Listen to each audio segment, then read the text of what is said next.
ओम शांति। आज 1 अक्टूबर 2025। Self progress के लिए 3 मेन पॉइंट्स। पॉइंट नंबर 1 है, मीठे बच्चे, रोज रात को अपना पोता मेल निकालो।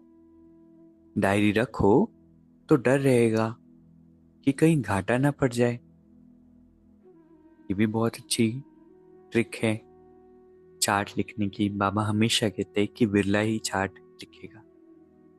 तो अगर चाहते हैं ना, इसके पीछे बहुत साइकोलॉजिकल बेनिफिट है। अगर बहुत फास्ट स्पिरिचुअल प्रोग्रेस करना चाहते हैं ना, तो एक आदत हमें बनानी है, चार्ट रखना। क्योंकि चार्ट रखते हैं ना, रोज चेकिंग करते हैं, तो वो सबकॉन्शियस माइंड में चला जाता है कि ये पॉइंट मुझे करना है, और अवेयरनेस होने के कारण हम उसको फॉलो कर पाते हैं। तो एक्सपेरिमेंट बेसिस पर आज 1 तारीख है ना इस मंथ की, तो एक्सपेरिमेंटल बेसिस पर ट्राई करना है। इस मंथ रख कर देखो और देखो कि क्या बेनिफिट इसका होता है। दूसरा पॉइंट है, धंधे आदि से टाइम निकाल एकांत में जाकर याद में बैठना है। हम सभी ऑक्यूपाइड है, और जैसे जैसे समय आगे बढ़ रहा है ना, विस्तार दुनिया का बढ़ रहा है, तो सभी ऑक्यूपाइड ज्यादा हो रहे हैं। ऐसे में क्या करना है, धंधा आदि करते भी बीच में थोड़ा समय हम निकालें और बाबा की याद में जाकर एकांत में बैठे। तीसरा पॉइंट है, सहन शक्ति के द्वारा अविनाशी और मधुर फल प्राप्त करने वाले सर्व के स्नेही भव। बाबा कहते सहन करना मतलब ये नहीं कि मर रहे हैं, लेकिन सबके दिलों में स्नेह से जीना है। कैसा भी विरोधी हो, रावण से भी तेज हो, एक बार नहीं 10 बार सहन करना पड़े, फिर भी सहन शक्ति का फल अविनाशी है और मधुर। सिर्फ यह भावना नहीं रखो कि मैंने इतना सहन किया तो यह भी कुछ करे। अल्पकाल के फल की भावना नहीं रखो, रहम भाव रखो। यही है सेवा भाव। सेवा भाव वाले सर्व की कमजोरियों को समा लेते हैं, उनका सामना नहीं करते। कितनी डीप, कितनी सुंदर ये शिक्षा है, और हर किसी के लाइफ में काम आने वाली शिक्षा है।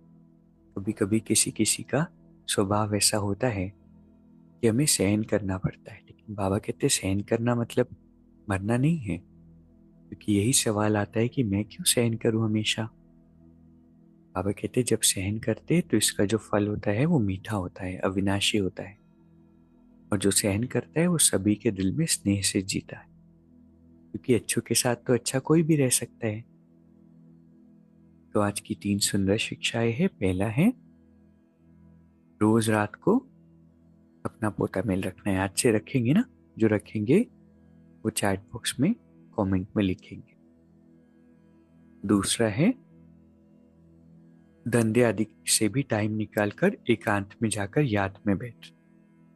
और तीसरा है, सहन शक्ति द्वारा अविनाशी और मधुर फल प्राप्त करने वाले सर्व के स्नेही भव। अभी 1 मिनट हम मेडिटेट करेंगे। मैं शक्तिशाली आत्मा हूं, सफलता मूर्त आत्मा हूं,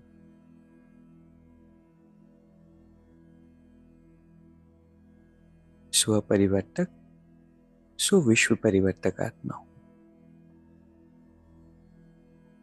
सदा भगवान के सानिध्य में रहने वाली, एक एक कदम श्रीमत पर चलने वाली आत्मा हूं, होलीएस्ट, हाईएस्ट और रिचेस्ट इन द वर्ल्ड हूं, और भगवान हर पल मेरे साथी। ओम शांति। शुक्रिया, शुक्रिया।